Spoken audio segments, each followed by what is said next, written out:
అనారోగ్యం బారిన పడి ఏదైనా కార్పొరేట్ ఆసుపత్రి మెట్లెక్కితే చాలు ఉన్న ఆస్తులు అమ్ముకునే పరిస్థితి నెలకొంది. ఆరోగ్యశ్రీ లాంటి ప్రభుత్వ పథకాలు ఉన్నా అవి కొంతమందికే వర్తించడంతో తెలుగు రాష్ట్రాల్లో హెల్త్ ఇన్సూరెన్స్ కు విపరీతమైన డిమాండ్ ఏర్పడింది. ముఖ్యంగా కరోనా తర్వాత ఈ పరిస్థితి మరింత ఎక్కువైందంటే అతిశయోక్తి కాదు.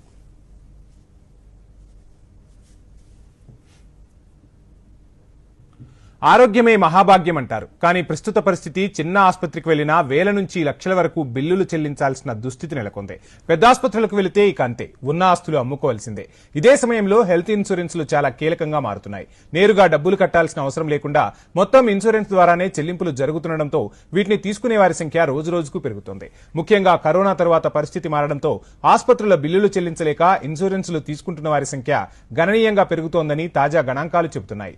స్టార్ హెల్త్ ఇన్సూరెన్స్ కంపెనీలు కీలకంగా ఉన్నాయి.